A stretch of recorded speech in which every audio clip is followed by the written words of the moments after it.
Augusto, buenas tardes, ¿cómo estás? ¿Qué tal, Marcela? Gracias por la invitación. Bueno, ¿cómo estás vos en este contexto? Veníamos haciendo un repaso de la calle, los controles, las restricciones, la economía.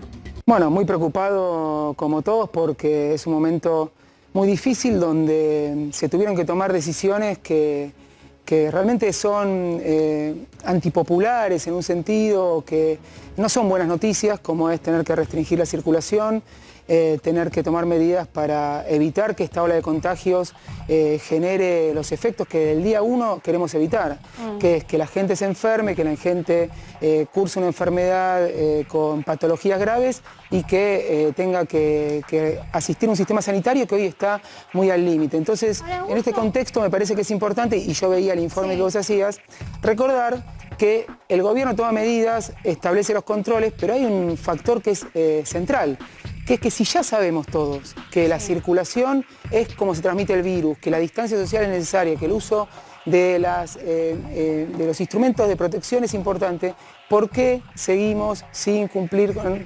las cuestiones elementales de responsabilidad individual, ¿no? Mira, yo coincido con vos, me parece que es un virus en el que solamente cuando uno se cuida realmente tiene efecto, ¿no? Y no tanto un vector o una autoridad, pero sin dudas que las políticas que toma el gobierno repercuten en todos y también son muestras de cómo tenemos que comportarnos. Yo te hago una pregunta, vos siempre fuiste una persona muy reflexiva, a mí me tocó, Augusto, entrevistarlo en otras oportunidades y era acreditada para el diario Clarín en el Ministerio de Economía cuando el caballero estaba al frente de la Secretaría de Comercio.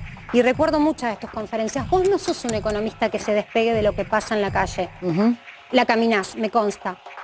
¿Tenemos que caer en esta dicotomía de salud versus economía? ¿Por qué un año después estamos discutiendo esto mismo? Para nada, y vos fíjate que no es algo de Argentina, en Uruguay, en Brasil. Sería raro que no estuviésemos discutiendo esto cuando en Chile, Brasil, Uruguay y en Europa están discutiendo lo mismo. Entonces, ¿qué estamos discutiendo?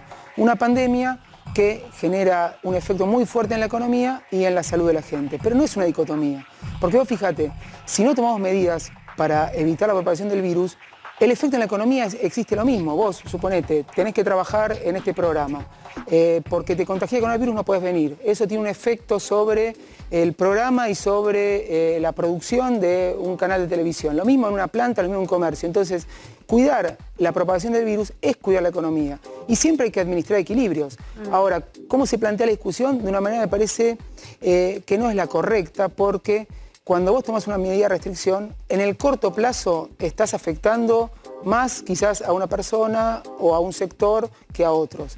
Pero eso se hace para que en el mediano plazo podamos estar todos muchísimo mejor. Entonces me parece que siempre toda medida, y esto es fundamental que la gente lo tenga en cuenta, se piensa de una manera integral, porque si la pensamos desde la individualidad, desde el interés particular, nadie contagia, en ningún lugar se propaga el virus, entonces no hay ningún justificativo para tomar medidas. Pero además, Marcela, esto es importante, el gobierno viene mostrando que cada vez que toma una medida para compensar o aliviar el efecto económico de esa restricción, que te digo ya es insuficiente siempre, porque el efecto de la pandemia es de una magnitud que pero por es difícil las cosas, compensar. discúlpame, Augusto, esto también es una discusión que tenemos muchos economistas. Yo estoy convencida que el argentino quiere trabajar.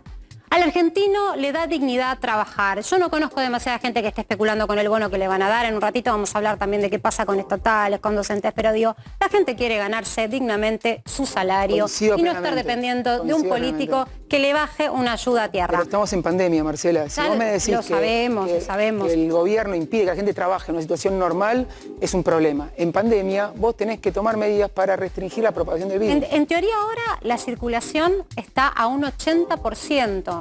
Está, el 100% sería la libertad absoluta, hoy con las restricciones impuestas está en un 80%, estos son por lo menos los datos que llegaban de Casa de Gobierno.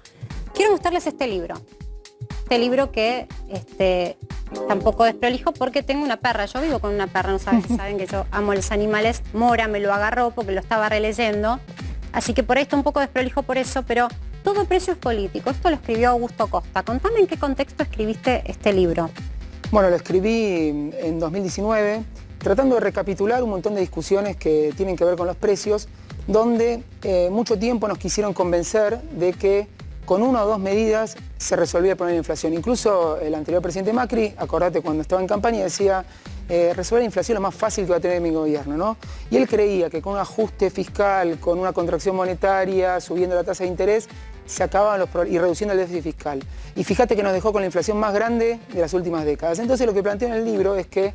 Sí, igual 4,8% en marzo, Augusto. Estamos hablando de lo que... 4,8%. ¿Por qué? ¿Por qué? Porque la inflación, y es lo que se plantea en el libro, tiene muchas causas.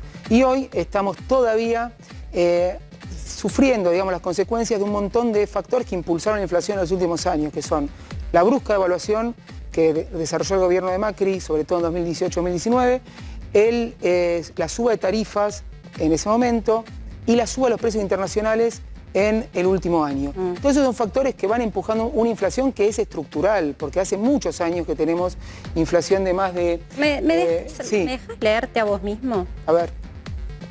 Hay una parte en donde escribís esto: si el Estado no inclina la cancha en favor de los participantes más débiles del mercado, es imposible que la libre competencia traiga un resultado distinto a una mayor desigualdad. Me voy a poner en este momento en abogado de la parte que no está, que serían los empresarios. Y los empresarios te dirían, si vos me regulás tanto, Augusto Costa, yo no invierto. Y si no invierto en un país tan carente de empleo que no sea informal, empleo formal, sobre todo con el nivel de desempleo que hay, si no invierto no creo puestos de trabajo, y si no creo puestos de trabajo vas a ser un país pobre. Bueno, vos hablás de los empresarios grandes, porque los empresarios chicos suscribirían... Los pymes también se quejan, los pymes están diciendo que no pueden más con los impuestos. Marcela, el punto de esa frase que vos leíste es que los empresarios pymes, suponete, vos sos una empresita que depende del insumo que te abastece una gran corporación monopólica. Si el Estado no interviene para evitar que la corporación monopólica se abuse de esa empresita con los plazos de pago, con los precios que le cobra, le va a sacar la máxima renta posible a la pequeña empresa y eso va a ser, en muchos casos, imposible que funcione. Entonces, la frase que vos leíste de equilibrar el terreno de juego tiene que ver con que vivimos una economía con mercados concentrados donde unos poquitos tienen mucho poder y se aprovechan de una gran mayoría. En la Argentina hay más o menos 800.000 pymes, 900.000 pymes y un conglomerado de 500 empresas grandes, 250 empresas grandes que concentran gran parte de las compras y ventas de los mercados. Entonces, a eso nos referimos cuando la economía está desequilibrada. Para bajar a tierra, que vos en el libro lo haces muy bien y de paso el libro tiene muchas anécdotas y está cargado de mucho humor y mucho fútbol también. Pero para bajar a tierra, sí. En la teoría que vos, Kicillof, llevan adelante y una parte del ala política hoy, la teoría es hay que controlar a los formadores de precios. El Estado tiene que estar más presente porque si no, no se controla la inflación. Pero la pregunta es, yo lo mostraba antes, hay 70.000 precios regulados hoy de la economía. Sí. Supongamos que avanzan con muchos más ahora con los nuevos controles. ¿Y por qué no dominan a la inflación? Hay que separar dos cosas, una la inflación y otro cuánto se queda cada uno de la plata del bolsillo de los consumidores. Entonces, cuando nosotros planteamos que el Estado tiene que tener un rol presente en el mercado es porque, a diferencia de la visión más convencional ortodoxa que dice, vos sacá al Estado del medio y la competencia en el mercado va a hacer que todo funcione bárbaro. Eso sería bárbaro si hubiese competencia y si hubiese jugadores de igual tamaño. Cuando en vez de partir de esa regla, vos partís, no, en realidad en la economía hay jugadores de muy distinto tamaño y si vos te corres, los más grandes se comen a los más chicos, el Estado tiene un rol. Entonces, cuando vos regulás precios o establecés condiciones de venta para que la gran empresa abastezca a la pequeña en condiciones razonables, estás haciendo algo que el mercado no haría. Y vos fíjate, en 2015-2019, que el Estado se corrió, se eliminaron todos los controles, no había ningún tipo de regulación, en la provincia de Buenos Aires cerraron 20 pymes por día. Perdimos 30.000 pymes en la provincia de Buenos Aires. Hoy recuperamos, desde la pandemia, desde la caída, 7.100 puestos de trabajo, que se habían perdido 110.000 en el periodo anterior, y estamos obviamente, acá está todo distorsionado por la pandemia, pero vos fíjate el argumento, se corre el Estado, dejo que el mercado funcione, 20 pymes por día cerrando. Eso es lo que apunta el libro. Ahora, yo en algo quiero hacer un punto acá, esto es importante. Estamos todos de acuerdo de que ningún gobierno le encontró la vuelta a la inflación. Esa es la realidad. Ahora, la pregunta que yo te hago va un paso más adelante, porque aparte tuviste como una premonición. Argentina es tan circular que parece que uno está dando vuelta en una rotonda, y Augusto Costa escribió sobre la situación de la carne y la necesidad de controlar las exportaciones para que no haya remarcaciones. Ahora bien, desde que asumió Alberto Fernández, el corte de asado subió un 100%. Estadísticas oficiales a febrero. 113% la carne picada. Digo, y estaban controlando y están llevando adelante políticas de este sesgo ideológico, no el convencional de manual de Mauricio Macri.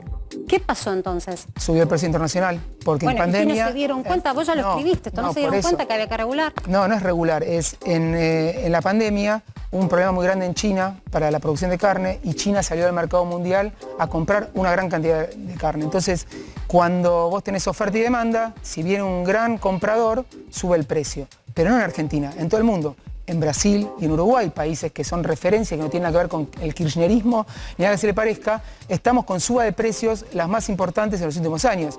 Entonces, en Argentina no hubo políticas para control de exportaciones de carne, no hubo políticas para ¿Vos pensás que estas medidas se tendrían que haber tomado antes? Las que se están tomando adelante hoy, digo, porque si alguien se está enganchando, ahora tiene que haber un registro en donde aquel exportador de carne, de granos o de otras materias primas tenga ¿por qué, que Marcela? Para que la gente lo entienda. Sí. Si los chinos empiezan a comprar mucho y pagan el doble de lo que pagan acá, para venderte carne a vos, a la familia que nos está mirando, ¿cuánto te va a querer cobrar el que la vende? Lo mismo que pagan los chinos. Entonces, el gobierno no hizo nada, no se endeudó más, no emitió, no tuvo déficit y le subió la carne porque apareció un jugador. Entonces, ¿cuál sería tu respuesta? Bueno, que paguemos lo mismo que los chinos o el precio internacional. La respuesta de nuestro gobierno es, tenemos que tomar medidas para evitar que un bien, que además para que lo tengas claro, el 8% más o menos del presupuesto de las familias es carne. Es claro. El 25% es alimentos, el 8% es carne. Entonces ahí tenemos un factor de impulso a la inflación que si no hay medidas, entonces eso no tiene que ver ni con la emisión monetaria, ni con el déficit, ni con nada. Tiene que ver con que subió el precio internacional. Y te doy otro ejemplo. Sí. Ahora yo te hago un mini puntito acá porque nos vamos a ir a una pausa muy breve, pero te voy a dejar una pregunta en el tintero que es, si ya sabía que esto iba a pasar, ¿por qué dejaron que suba 113%, ¿no? Algunos cortes de carne? Pero ya volvemos con Primera Tarde y la respuesta de Augusto Costa.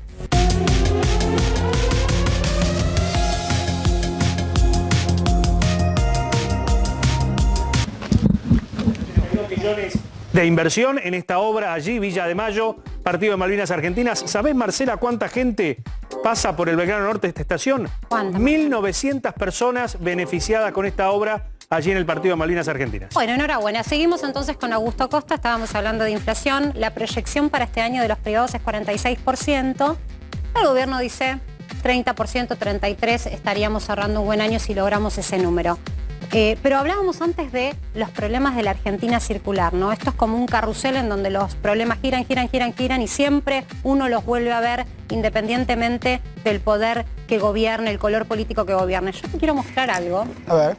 Porque hicimos lo propio, relevando precios en su momento en la góndola, en este mismo canal. Mirá lo que pasaba cuando nos encontrábamos con las góndolas en agosto del 2015. El supermercado está adherido al programa de Precios Cuidados. Es un compromiso del supermercado que haya un cartel en la puerta donde se indique que el supermercado está adherido y además un listado con todos los productos que se comercializan de Precios Cuidados en este local. Entonces acá tendrían que estar los 506 productos que actualmente incluye el listado de Precios Cuidados. Deberían estar listados, si hay algún faltante particular debería indicarse también.